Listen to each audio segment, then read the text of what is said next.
அனைவருக்கும் வணக்கம். நான் ஜோதிடர் தமிழரசன் பேசுகிறேன். இந்த சேனல் ஃபஸ்ட் டைம் பார்க்குறவங்களா இருந்தீங்கன்னா சப்ஸ்கிரைப் பண்ணிக்கோங்க. பெல் பட்டனை கிளிக் பண்ணிக்கோங்க. ஆளுங்கிற ஆப்ஷன் இருக்கும், அதையும் சூஸ் பண்ணிக்கோங்க. அப்போ தான் நாங்கள் போடுற பதிவுகள் எல்லாமே உங்களை வந்து சேரும். இன்றைக்கி நம்ம இந்த பதிவில் பார்க்க போகிற தலைப்பு சனி வக்ர பயிற்சி. சனி வக்ர பயிற்சி மேஷராசி காலபுருஷ தத்துவப்படி முதல் ராசியான மேஷராசி நேயர்களுக்கு எப்படி இருக்குன்னு நம்ம பார்க்கலாம். உங்கள் ராசிக்கு வந்து சனி 10 மற்றும் 11ஆம் அதிபதியாக வருவார். இப்போ சனி 11ஆம் இடத்துல லாபஸ்தானத்தில் கும்பராசியில் சொந்த வீட்டில் இருக்கார். வர்ற ஜூன் மாதம் 29ஆம் தேதி சனி வக்ரம் அடைவார். ஜூன் மாதம் 29ஆம் தேதி சனி வக்ரம் அடைஞ்சு நவம்பர் மாதம் 15ஆம் தேதி வரைக்கும் கிட்டத்தட்ட 4.5 மாதம். இந்த 4.5 மாதம் சனி வக்ர நிலையில் தான் இருப்பார். என்னென்ன விஷயங்கள் நடக்கும், என்னென்ன மாற்றங்கள் நடக்கும், வாழ்க்கையில் மாற்றங்கள் நடக்குமா நடக்காதா, எல்லாமே இந்த பதிவில் நம்ம டீட்டெயிலாக தெளிவாக பார்த்துடலாம். சனி உங்கள் ராசிக்கு 10ஆம் அதிபதி, கர்மஸ்தான அதிபதி சனி, தொழிலுக்கு அதிபதி சனி தான். 11ஆம் இடம் லாபஸ்தான அதிபதி சனி தான். அதாவது தொழிலை கொடுக்குற கிரகம் உங்கள் ராசிக்கு வந்து சனியாக வருவார், லாபத்துக்கு கொடுக்குற கிரகமும் சனியாக தான் வருவார். அப்போ சனி வந்து 11ஆம் இடத்துல சொந்த வீட்டில் இருந்து வக்ரம் அடைகிறார். பொதுவாகவே வக்ரம்ங்கிறது இயல்புக்கு மீறிய இயல்புக்கு மாறான சில விஷயங்களை ஏற்படுத்தி கொடுக்கும். இயல்புக்கு மீறிய இயல்புக்கு மாறான பலனை கொடுக்கும். ஒருத்தர் நேராக நடந்து போயிட்டுருக்காங்க, இல்லை ஜாக்கிங் வாக்கிங் போயிட்டுருக்காங்கன்னா அப்படி ரிவர்ஸாக வந்தால் எப்படி இருக்கும், அதுதாங்க வக்ரம். ஒரு தெளிவில்லைன்னு அர்த்தம். வக்ரம்னாலே ஒரு தெளிவில்லை, ஸ்டெடி இல்லைன்னு அர்த்தம். சனி வந்து மெதுவான கிரகம். சனி வந்து மெதுவான கிரகம், ஸ்லோவான கிரகம், மந்தமான கிரகம், நிதானமான கிரகம். ஒரு ராசியிலிருந்து இன்னொரு ராசிக்கு வந்து சனி ட்ராவல் பண்ணுறதுக்கு கிட்டத்தட்ட 2.5 வருஷம் டைம் எடுத்துக்குவார். ஒரு ராசியிலேருந்து இன்னொரு ராசிக்கு நகர்றதுக்கு 2.5 வருஷம் டைம் எடுத்துக்குவார் சனி. மற்ற கிரகங்கள்லாம் பாருங்கள், இந்த சந்திரனெல்லாம் பாருங்கள், ஒரு ராசியிலேருந்து இன்னொரு ராசிக்கு போகிறதுக்கு 2.5 நாள் தான் வேகமாக நகர்ந்துருவாங்க. குரு வந்து ஒரு ராசியிலேருந்து இன்னொரு ராசிக்கு போகிறதுக்கு 1 வருஷம் டைம் எடுத்துக்குவார். ராகுக்கு எது 1.5 வருஷம் டைம் எடுத்துக்குவாங்க. மற்ற கிரகங்கள்லாம் பாருங்கள், செவ்வாய், சூரியன், புதன், சுக்கிரன், இதெல்லாம் பார்த்திங்கன்னா மாத கிரகங்கள். அப்போ இருக்கிறதுல வந்து பார்த்திங்கன்னா சனி தான் ஸ்லோ. அப்போ வந்து மெதுவான கிரகம், மந்தமான கிரகம் வக்ரமாகறனால என்ன பண்ணுவார்னு பார்த்தோம்னா அவர் வேகம் எடுக்க ஆரம்பிச்சிருவார். ஒரு மெதுவான கிரகம் வக்ரமாகி இயல்புக்கு மீறிய இயல்புக்கு மாறான சில விஷயங்களை கொடுப்பார். அப்போ வேகமாக செயல்பட போகிறாருன்னு அர்த்தம். மேசராசிக்கு வந்து பாருங்கள், இப்போ குரு பயிற்சி உங்களுக்கு நடந்துருச்சு. அந்த குரு உங்கள் ராசிக்கு 2ஆம் இடத்துல தான் இருக்கார். ராகுக்கு எது வந்து 6, 12ஆம் இடத்தோட தொடர்பு இருக்குது. அதாவது கேது வந்து 6ஆம் இடத்துல கன்னி ராசியில் இருக்காங்க. ராகு வந்து 12ஆம் இடத்துல மீன ராசியில் இருக்கார். இப்போ இந்த சனி வக்ரமாகறனால பார்த்திங்கன்னா உங்களுக்கு சாதகமாக பாதகமானு பார்த்தோம்னா நிச்சயமாக சாதகம் தான். உங்களுக்கு சாதகமாக தான் இருக்கும், பாதகமாக இருக்காது. ஏன்னா உங்களுக்கு ராகுக்கு எதுவே உங்களுக்கு நல்லா இருக்குது, குருவும் உங்களுக்கு நல்லா இருக்குது. குரு பயிற்சியே உங்களுக்கு நல்ல ஒரு குரு பயிற்சி தான் உங்களுக்கு நடந்தது, சரிங்களா? நல்ல குரு பயிற்சி. இப்போ இந்த சனி 11ஆம் இடத்துக்கு வந்தனால லாபங்களை கொடுக்க போகிறாருன்னு அர்த்தம். நீங்கள் ஒன்று நினச்சிருப்பீங்க, ஒரு வீடு வாங்கணும்னு நினச்சிருப்பீங்க, ஒரு இடம் வாங்கணும்னு நினச்சிருப்பீங்க, இல்லை மேரேஜ் பண்ணணும்னு நினச்சிருப்பீங்க. உங்கள் ஆசைகள், உங்கள் கனவுகளுக்கு ஏதோ ஒன்று தடையாக இருந்திருக்கும்.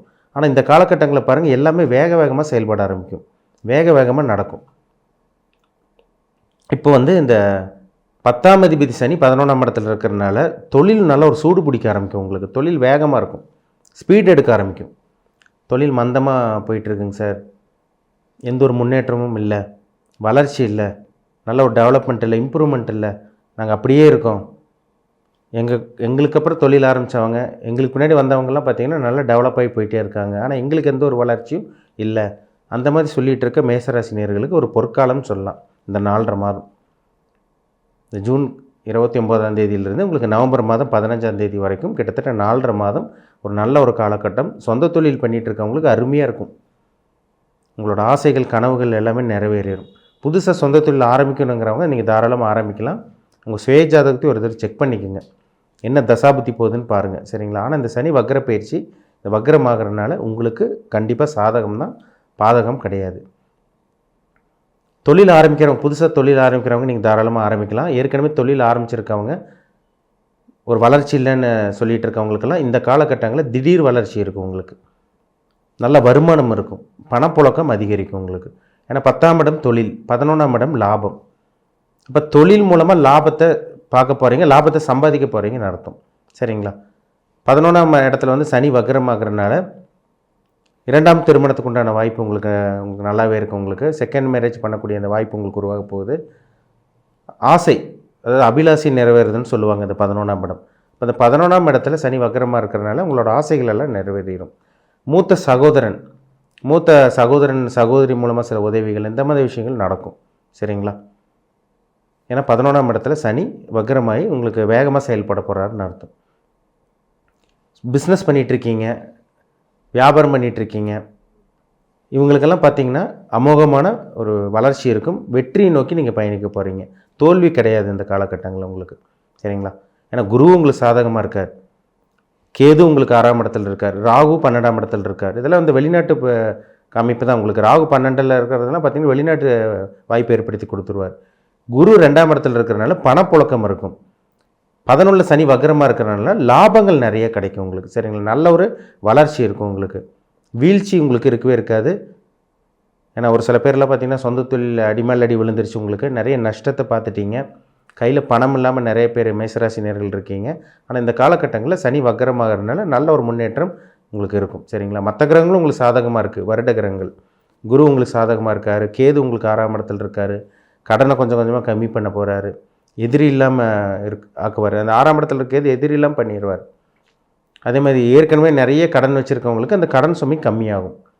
புதிய வேலை வாய்ப்பு, வேலைக்காக ட்ரை பண்ணிகிட்டு இருக்கவங்களுக்கு நல்ல வேலை கிடைக்குங்க. நீங்கள் வேலைக்கு முயற்சி பண்ணுங்கள், இன்டர்வியூ அட்டன் பண்ணுங்கள்.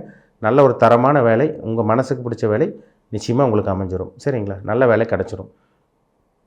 மற்றபடி ஒரு லேண்ட் வாங்கலாம், வீடு வாங்கலாம், இடம் வாங்கலாம், 2 வீலர் 4 வீலர் மாற்றலாம், புது வாகனம் வாங்கலாம். இந்த மாதிரி விஷயங்கள்லாம் உங்களுக்கு நல்லா தான் இருக்குது உங்களுக்கு. சரிங்களா? பெருசாக உங்களுக்கு குறை சொல்கிற மாதிரி கிடையாது. வருட கிரகங்கள் உங்களுக்கு சாதகமாக தான் இருக்குது. இந்த சனி வக்ரமாகறதுனால சொந்த தொழில் பண்ணிகிட்டு இருக்கவங்களுக்கெல்லாம் நல்ல ஒரு டெவலப்மெண்ட் இருக்கும். நல்ல பணப்புழக்கம் நல்லா உங்களுக்கு அதிகரிக்க போகுது. உங்களுக்கு குரு உங்களுக்கு 2ஆம் இடத்துல இருக்கார். குடும்பத்தில் இருந்து வந்த அந்த குழப்பங்கள் பிரச்சனைகள் இதெல்லாமே இல்லாமல் பண்ணுவார். சரிங்களா? சனி வக்ரமாகறதுனால மேசராசி நேயர்களுக்கு ஒரு அருமையான காலகட்டம், ஒரு பொற்காலமாக உங்களுக்கு அமைஞ்சிரும். உங்கள் ஜாதகத்தில் சனி எங்கே இருக்காருன்னு பாருங்கள், குரு எங்கே இருக்காங்க பாருங்கள், ராகுகேது எங்கே இருக்காங்க பாருங்கள். நீங்கள் என்ன ராசி, அதாவது நீங்கள் மேசராசின்னு தெரிஞ்சது, என்ன நட்சத்திரத்தில் இருக்கீங்க. இந்த 3 நட்சத்திரம், அந்த 3 நட்சத்திரத்தில் அஸ்வினி நட்சத்திரமா, பரணி நட்சத்திரமா, இல்லை கார்த்திகை நட்சத்திரமா, இந்த எந்த நட்சத்திரத்தில் இருக்கீங்க, என்ன நட்சத்திர பாதத்தில் பிறந்திருக்கீங்க, உங்கள் வயசு என்ன, அதுதான் ரொம்ப முக்கியம். உங்கள் ஏஜ் என்ன வயசில் இருக்கீங்க, என்ன தசாபுத்தி போயிட்டுருக்கு, சனி ஜாதகத்தில் வக்ரமாக இருக்காரா, இல்லை கெட்டு போயிட்டாரா, நீச்சமாக இருக்காரா, இல்லை குருவோடைய சுக்கிரனோடையோ இல்லை வளர்பிறை சந்திரனோட தொடர்பில் இருக்காரா, இல்லை நல்ல நிலைமையில் இருக்காரா, இதெல்லாம் பார்த்தா நம்ம துல்லியமாக சொல்லிட முடியும்.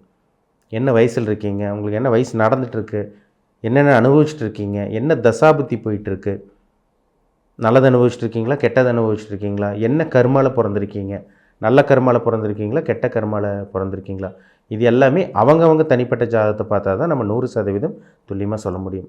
உங்கள் பிறப்பு ஜாதகம், உங்கள் தனிப்பட்ட ஜாதகம் பார்க்கணுன்னு விருப்பப்பட்டீங்கன்னா கீழே இருக்க வாட்ஸ்அப் நம்பருக்கு உங்கள் ஜாதகத்தை அனுப்பிச்சி விடுங்க, அப்பாயின்மெண்ட் வாங்கிக்கோங்க. உங்கள் தனிப்பட்ட ஜாதகத்தை பார்த்து நம்ம டீப்பாக தெளிவாக நம்ம துல்லியமாக பார்த்து தெரிஞ்சுக்கலாம். என்ன பிஸ்னஸ் பண்ணலாம், என்ன வேலைக்கு போகலாம், எந்த துறையை தேர்ந்தெடுக்கலாம், எதில் நீங்கள் அதிகமாக சம்பாதிப்பீங்க, எப்போ செட்டில் ஆவீங்க, எப்போ உங்களுக்கு நல்லது நடக்கும், கெட்டது நடக்கும்போது எந்த விஷயத்தில் கவனமாக இருக்கணும், வெளிநாடு போகலாமா வேண்டாமா, பிஸ்னஸ் பண்ணலாமா வேண்டாமா, உங்களோட அனைத்து விதமான கேள்விகளுக்கும் உங்களுக்கு பதில் கிடச்சிடும். மீண்டும் அடுத்த பதிவில் சந்திக்கும் வரை உங்களிடமிருந்து விடைபெறுவது உங்கள் ஜோதிடர் தமிழரசன். இந்த சேனல் பிடிச்சிருந்தால் உங்கள் நண்பருக்கும் உறவினருக்கும் ஷேர் பண்ணுங்கள், லைக் பண்ணுங்கள், சப்ஸ்கிரைப் பண்ணுங்கள், பெல் பட்டனை கிளிக் பண்ணிக்கோங்க, ஆளுங்கிற ஆப்ஷன் இருக்கும், அதை சூஸ் பண்ணிக்கோங்க. அப்போ தான் நாங்கள் போடுற பதிவுகள் எல்லாமே உங்களை வந்து சேரும். நன்றி, வணக்கம்.